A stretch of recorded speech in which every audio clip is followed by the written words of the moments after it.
जय हिंद, जय भारत। मैं रेबल सदानंद पति अहमदाबाद में मेरे बड़े भाई नूर मोहम्मद के साथ और मेरे साथ महिचा प्रशांत और भाई और बहनों, आज मेरे साथ राहुल मेहता जी हैं जिनको आप स्क्रीन पे देख सकते हैं। आईआईटीएन, आईआईटी के बारे में मुझे कुछ बताने की आवश्यकता नहीं। भारतवर्ष के और विश्व के एक प्रीमियर इंस्टीट्यूट इंजीनियरिंग सेक्शंस के लिए विश्व में ख्याति प्राप्त है। और राहुल जी अपने बारे में जानकारी भी आपको देंगे और एक बहुत ही महत्वपूर्ण विषय पे काम कर रहे हैं जो कि ईवीएम और वीवीपैट के ऊपर है। बहुत सारे प्रश्न उठते हैं कि आज की जो सरकार है ये चुनी जाती है बैलेट पेपर से चुनाव क्यों नहीं करती, ये ईवीएम या बाकी मशीनों में क्यों कराना चाहती है वीवीपैट। इसके बारे में एक बहुत बड़ा प्रश्न है। बहुत सारे राज्यों में करोड़ों लोगों के दिल में ये जहन में ये सवाल आता है कि जो चुनाव है वो चुनाव ही गलत है। और वो चुनाव तब गलत होते हैं जब लोगों के प्रश्न आते हैं कि वोट तो हमने दिया लेकिन वो वोट दूसरे की ओर कैसे चला गया।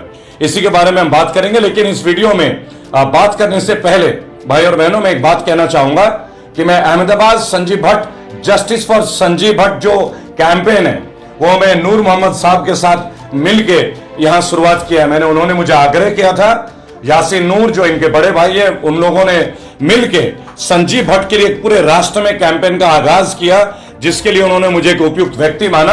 आज करोड़ों लोग रेबल सदानंद पति फाउंडेशन के साथ संजीव भट्ट की मुक्ति के लिए। लेकिन आज बात करेंगे ईवीएम वीवीपैट और बात करेंगे राहुल मेहता जी के साथ। तो राहुल जी, आपका अभिवादन और ये माइक आप लेंगे और आप बताएं अपना परिचय। तुझे एक बार दें, पहले हमारे सारे हाथ में ले ले, फॉलोअर्स को बताएं उधर देखते हुए जी। मेरा नाम है राहुल चिमन भाई मेहता। मैं राइट टू रिकॉल पार्टी का फाउंडर और प्रेसिडेंट हूँ।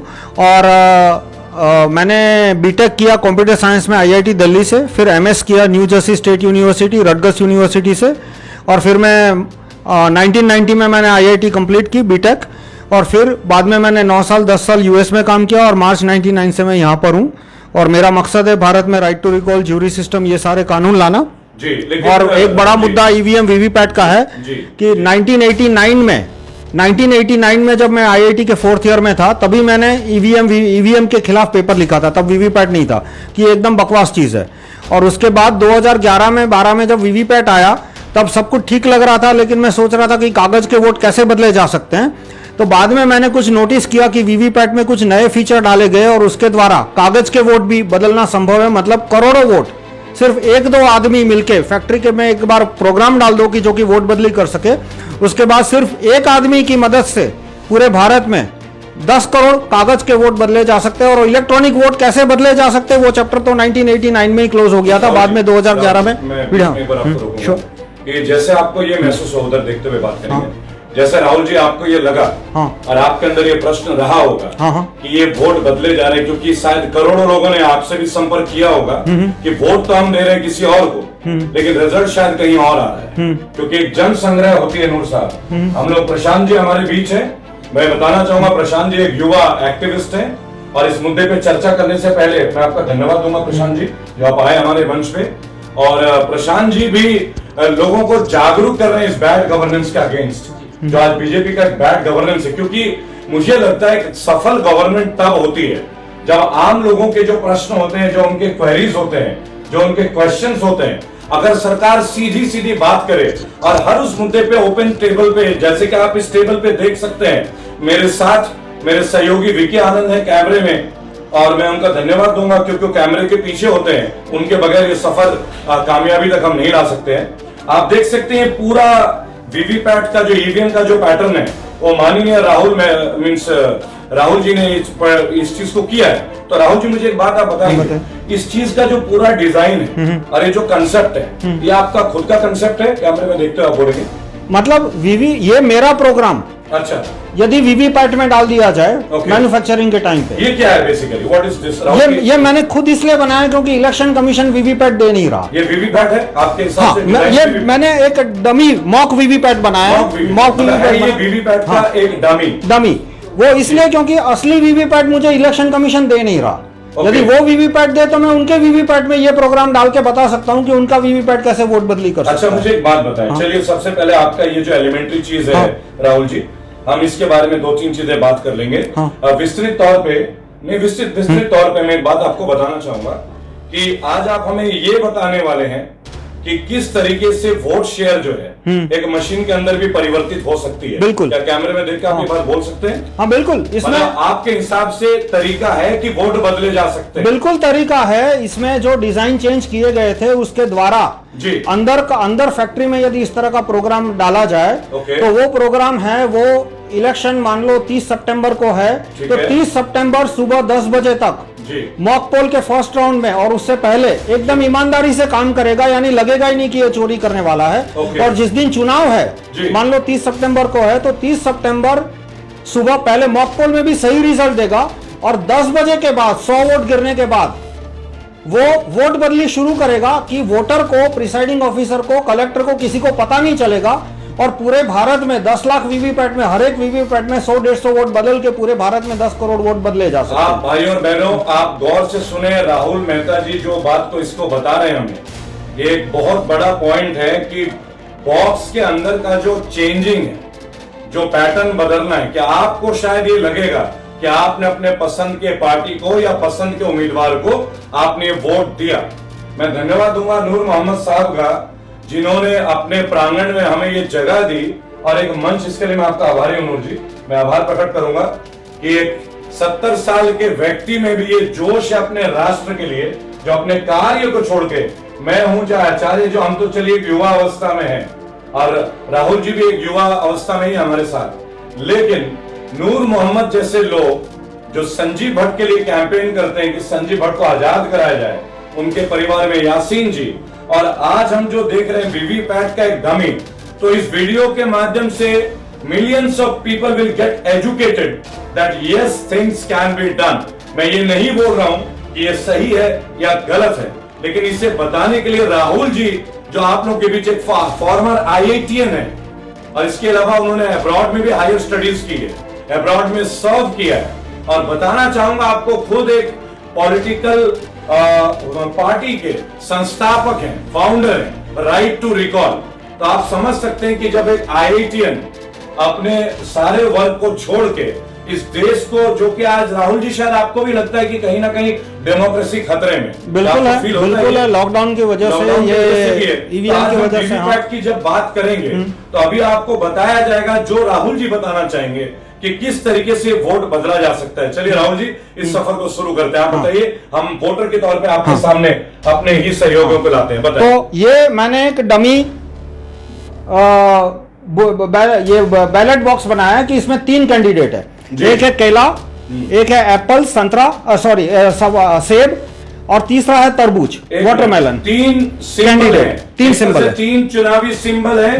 पहला है बनाना, दूसरा है एप्पल और तीसरा है वाटरमेलन यानी कि तरबूज। आप ये समझ लें कि हो सकता है ये पार्टी पहला कांग्रेस हो, दूसरा बीजेपी हो, तीसरा कोई और पार्टी हो। हम जस्ट एक एग्जाम्पल के तौर पे राहुल जी इस चीज का जिक्र करें। हाँ, एग्जाम्पल के तौर पे मैंने 3 कैंडिडेट लिए हैं कि केला, एप्पल, सेब और तो फिर वाटरमेलन। अब मैं 2 वोटर को आने को कहूंगा। अच्छा जी, हाँ, आप भी आइए नूर। तो इसमें वोटर है, वो कैंडिडेट पे बटन दबाएंगे और इसमें आपको पर्ची दिखेगी, कागज की पर्ची। मेन चीज है कि कागज की पर्ची कैसे बदली जाती है। तो इसी यहाँ पर आपको कागज की पर्ची दिखेगी कि देखना आपको कौन से कैंडिडेट की पर्ची दिखती है। तो आप केले को वोट दीजिए, बाद में मैं कोई भी वोट देने दूंगा। अभी केवल दिखाइए स्क्रीन पे। हाँ, आपने भाई और बहनों, जैसे कि राहुल जी बोल रहे हैं, यहीं पे रहिएगा। आचार्य जी कैमरे को देखेंगे। इस वक्त आचार्य प्रशांत जो है उधर कैमरे की तरफ, ये एक वोटर है और ये अपना वोट दे रहे हैं। सबसे ऊपर का जो शीर्षक है केला, मान लीजिए ये कांग्रेस पार्टी को वोट दे रहे हैं। देखिए, this is just for an example कि हम केले को वोट दे रहे हैं। जी दीजिए, प्रेस कीजिए। अब आप देखिए आपको क्या सिंबल दिखेगा, अभी 2 सेकंड में दिखेगा। अच्छा ये देखिए क्या सिंबल दिख रहा है। कौन सा सिंबल दिख रहा है आपको? यहाँ पे केला दिख रहा है मुझे। तो आपने केले को वोट दिया, केला था। आपको दिख रहा है ये? आपने देखा, अभी इन्होंने केले को वोट दिया, यानी कि समझ लीजिए कांग्रेस को वोट दिया। फॉर एन एग्जाम्पल, और यहाँ डिस्प्ले में कांग्रेस यानी कि केला का ही आया जी। केले अब आप दूसरे वोटर है, दूसरे वोटर कैमरे की तरफ देखेंगे। नूर साहब ऊपर, हाँ नूर साहब उधर देखेंगे बराबर। अब आप भी केले को वोट दीजिए। देखिए नूर जी, आप समझ लीजिए एक दूसरे वोटर है। क्या वोटर दिखता है? आप देखिए यहाँ पे क्या दिख रहा है आपको? केला। केला, इनको भी केला ही दिखा। 2 वोटर सेम पार्टी को वोट देते हैं। स्क्रीन पे आप देखते हैं केला यानी कि बनाना। हाँ। जी, दोनों ने केले। तो अब मैं आपसे पूछूंगा कि इसमें से 2 पर्चियां निकलेगी। जी, तो अब बताइए सेब की, एप्पल की कितनी पर्चियां निकलेगी इसमें से? एक भी नहीं। एक भी नहीं। और केले की कितनी निकलेगी? 2। क्योंकि 2 वोटर केले को इन्होंने वोट दिया था। तो अब देखते हैं इसमें से कितनी पर्चियां निकली। दिखाइए, देखिए, आप भी दिखाइए, उधर दिखाइए कैमरे में। कितनी पर्ची निकली? एक 2 केले की, एक केले की निकली और और एक संतरे, ऐसे एप्पल की।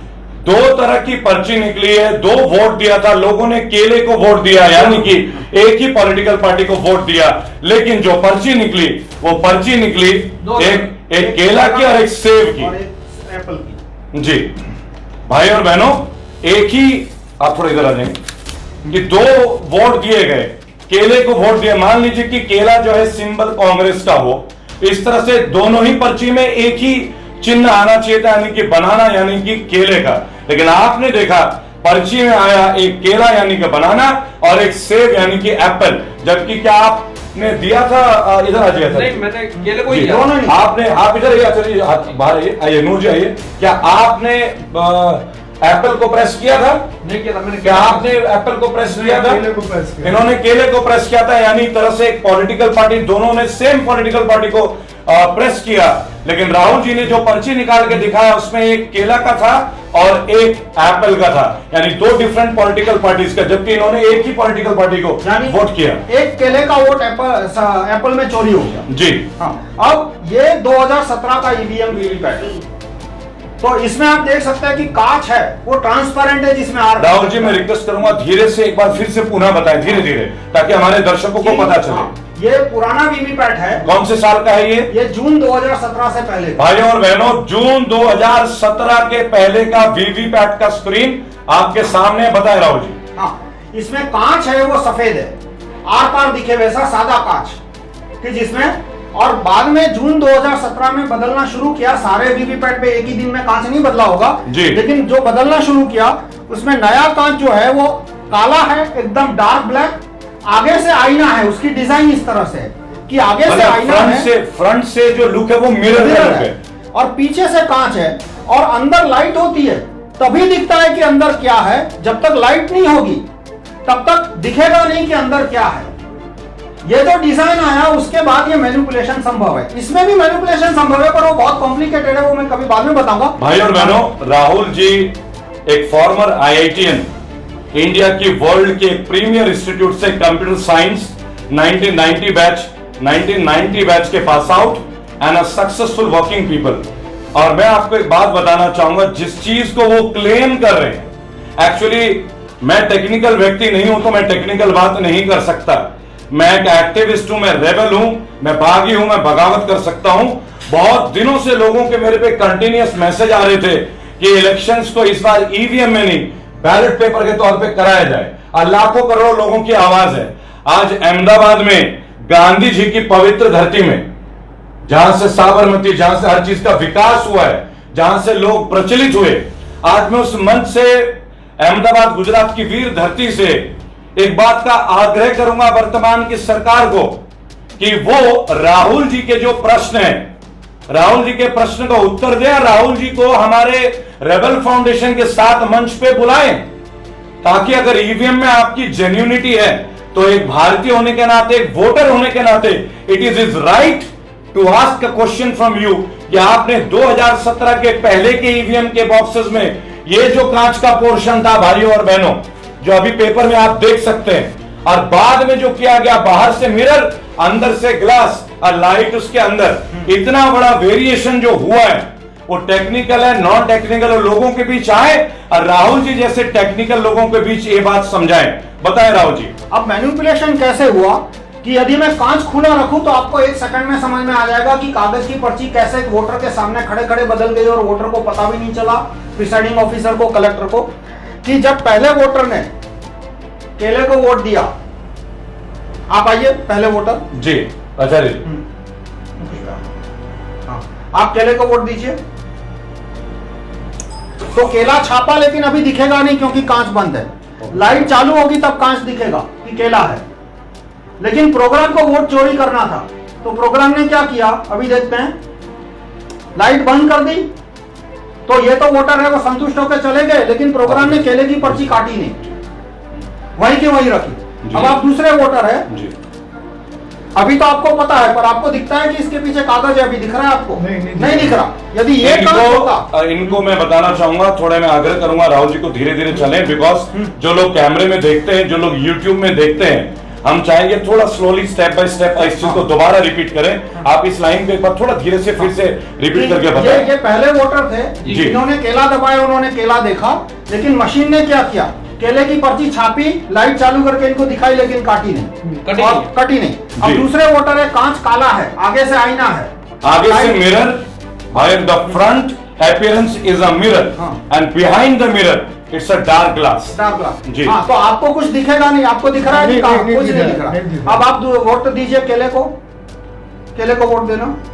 हाँ, तो इसने क्या किया, सिर्फ लाइट चालू की, छापा कुछ नहीं। गौर से देखिएगा भाई और बहनों, सिर्फ लाइट चालू की। हाँ, तो इनके टाइम को जो केला छापा जी, आचार्य जी के टाइम पे जो केला छापा था वही इन्होंने नूर साहब को दिखा दिया जी। और देखिए अब लाइट बंद है तो क्या किया उसने, एप्पल छाप दिया, लेकिन लाइट बंद है और कांच काला, यानी पीछे एप्पल छापा वो किसी को दिखेगा नहीं, यानी छापा एक बार दिखाया दो बार। हाँ, एक बार छापा दो बार। यानी इसमें मैं बता दूं कि मान लो नॉन कॉन्जिक्यूटिव वोटर आते हैं कि केले के बाद तरबूज तो वोट की चोरी नहीं होगी, केले के बाद एप्पल तो वोट की चोरी नहीं होगी, लेकिन फैक्ट ऑफ लाइफ क्या है कि एक बूथ में 600, 800, 1000 वोटर होते हैं। आप रैंडम ऑर्डर में भी डाल दो तो भी कंटिन्यूटी आएगी, और तो भी मिनिमम 20-25% कंटिन्यूटी आएगी। और अक्सर होता है कि एक फैमिली के लोग साथ में जाते हैं और उनकी एक ही पार्टी को वोट देने की संभावना बहुत ज्यादा होती है, तो ऐसे केस में 30-40% कंटिन्यूटी आएगी। तो जब भी कंटिन्यूटी आएगी तब वोट चोरी होगी। यानी कि मान लो दो वोटर आए, दोनों ने केले का बटन दबाया, तो ये जो केले की पर्ची थी वो दोनों वोटर को दिखाई, और बाद में लाइट बंद करने के बाद एक एप्पल की पर्ची छाप दी, जो कि किसी भी वोटर को नहीं दिखेगी, प्रिसाइडिंग ऑफिसर को नहीं दिखेगी, किसी भी को नहीं दिखेगी, क्योंकि कांच काला है, अंदर लाइट, जब एप्पल छापा गया तब लाइट बंद थी। अब मैं दोबारा एक फिर से वो अराउंड करता हूं, इस बार मैं ही दबा देता हूं टाइम बचाने के लिए, कि मान लो पहला वोटर है, उसने केला दबाया तो केला छापा, लाइट चालू की, पहले वोटर को केला दिखा, 7 सेकंड लाइट चालू रही, वोटर संतुष्ट होकर आगे निकल गया, लाइट बंद हो गई। लेकिन मैनिपुलेशन क्या किया कि लाइट बंद करने के बाद पर्ची काटी नहीं की। अब दूसरा वोटर आता है, उसे कुछ दिखेगा नहीं कि पीछे छपी हुई पर्ची है, उसने केले का बटन दबाया, कुछ भी छापा राहुल नहीं। जी, आप ये कहना चाह रहे हैं कि जो फर्स्ट वोटर ने जब प्रेस किया था और अंदर शीशा था, तो उसने बाहर से इमेज तो दिखा दी, और दूसरा वोटर को वही इमेज रिपीट कर दी। और अब अंधेरा है, देखो तो लाइट अंदर थी, तब क्या किया उसने, एक एप्पल छाप दिया, तो फिर से एक एप्पल, जबकि प्रेस था बनाना। लेकिन सेकंड वोटर को बनाना क्यों दिखा, क्योंकि पहले वाले का बनाना मशीन ने दिखा दिया उसको जी। उधर देखिए जी, पहले वाले का बनाना है वो फर्स्ट और सेकंड दोनों वोटर को बता दिया, और बाद में लाइट बंद कर दी, यानी किसी को दिखेगा नहीं अंदर क्या होता है। और एक फीचर मैंने क्यों इंप्लीमेंट नहीं किया यहाँ पे, क्योंकि मैं आपको समझाना चाहता हूँ। लेकिन आपने नोट किया होगा कि जब वोटिंग मशीन आदमी दबाता है तो इतना बड़ी वॉल्यूम में आवाज आती है, टी आवाज आती है कि आदमी का दिमाग घूम जाता है कि क्या हुआ जी। वो एक साइकोलॉजिकल कंडीशनिंग के लिए है, जैसे मास्क के द्वारा आजकल कंडीशनिंग की जा रही है, टीवी के द्वारा वो बीप का बटन है, वो आदमी का एकदम थॉट प्रोसेस है, वो खत्म कर देता है 4 सेकंड के लिए, 20 सेकंड के लिए। तो वो मैंने इंप्लीमेंट नहीं किया, क्योंकि यहाँ पे मेरा मकसद आपको समझाना है, मेरा मकसद आपको बेवकूफ बनाना नहीं है। यदि बेवकूफ बनाना होता तो मैं इतना बड़ा बीप रखता कि आपका दिमाग ही काम नहीं करेगा। भाई और बहनों, what Rahul ji is trying to say कि दो लोग एक ही पार्टी को वोट कर रहे हैं, मैं कैमरे में पर्ची फिर से दिखा रहा हूं, 2 पीपल कॉन्जिक्यूटिवली एक ही पार्टी को वोट कर रहे हैं, उनको दिख रहा है इस, ये जो आप देख रहे हैं, ये बाहर से मिरर, अंदर से ग्लास, उनको दिख रहा है अंदर से लाइट फ्लैश होते हुए। लेकिन जब प्रिंट आउट होती है तो प्रिंट आउट एप्पल, जिसको वोट ही नहीं किया गया, और एक वोट आता है इसका, यानी आप इस तरीके से विदाउट अ प्रेजेंस आप किसी भी तरीके से वोटिंग को टोटली मर्ज कर सकते हैं। और इसमें मैनिपुलेशन कैसे हो सकता है कि ये प्रोग्राम डाल दिया और प्रोग्राम को कमांड मिलेगा कि किस कैंडिडेट को एक्स्ट्रा वोट देने हैं। वो कमांड कब मिलेगा? चुनाव के 15 दिन पहले। चुनाव के 15 दिन पहले कैंडिडेट फाइल तैयार होती है। कैंडिडेट फाइल है वो इलेक्शन कमीशन में एक सर्वर है, उसमें तैयार होती है। उस सर्वर ने जो कैंडिडेट फाइल डाली उसमें कमांड डाल दिए। चलिए हम एक बात करेंगे, बोलिए। हम एक बात करेंगे कि आज का हमारा जो डिस्कशन है वो डिस्कशन इस वीवीपैट मॉडल का है, जो माननीय राहुल जी जो कि एक IITian, और अगर उन्होंने कोई कंसेप्ट डिजाइन किया है और वो कंसेप्ट लोगों के बीच ला रहे हैं, क्योंकि मैं टेक्निकल नहीं हूं, नूर साहब टेक्निकल व्यक्ति नहीं है और ना ही आचार्य जी टेक्निकल है, तो मैं एक आग्रह करूंगा, क्या आचार्य जी आप भी शायद यही करेंगे, नूर साहब ऐसे भारतीय नागरिक, हमारी यही रिक्वेस्ट होगी कि करोड़ों लोगों का आज एक सवाल है EVM versus ballot paper. Japan जैसी एक कंट्री आज बैलेट पेपर में चुनाव करा रही है, ज्यादातर यूरोपियन नेशंस, ज्यादातर यूरोपीय देश आज बैलेट पेपर से चुनाव करा रही है। आखिर इस केंद्र की सरकार की ऐसी क्या मजबूरी है जो हर चीज वो जनता के खिलाफ जाके कर रही है? हम कहते हैं मन की बात, आइए आज करते हैं ईवीएम के बाद, वीवीपैट के बाद। भाई और बहनों, हमारा राहुल जी का ऐसा सेशन फिर चलता रहेगा। बहुत जल्द हम एक और वीडियो में आएंगे, एक ही वीडियो में हम सारी चीज नहीं क्लियर कर सकते, लेकिन राहुल जी की सोच, राहुल जी के प्रश्न अपने जगह जायज हैं। मैं आग्रह करूंगा, विनम्र निवेदन करूंगा इलेक्शन कमीशन को, चूंकि राइट टू रिकॉल पार्टी के राष्ट्रीय संयोजक हैं, is the chief founder of right to recall party, जो खुद एक पॉलिटिकल पार्टी के फाउंडर हैं, जो इलेक्शन लड़ चुके हैं 2019 में, और इनके साथ कई और लोगों ने 2019 की लोकसभा के चुनाव में अपना पार्टिसिपेशन किया है, चुनाव लड़े। तो जो लोग खुद चुनाव लड़ते हैं, अगर वो प्रश्न उठाते हैं, तो मेरा आग्रह है कि केंद्र की सरकार को इस प्रश्न को लेना चाहिए, राहुल जी के प्रश्न को सबके सामने लाके जवाब देना चाहिए, और वो तब होगा जब रेबल फाउंडेशन इस बात के लिए आग्रह करेगा कि आप एक मंच पे राहुल जी को ले आए, अपने एक्सपर्टीज को ले आए, और हम जैसे जर्नलिस्ट को ले आए, दूध का दूध, पानी का पानी। जय हिंद, जय भारत।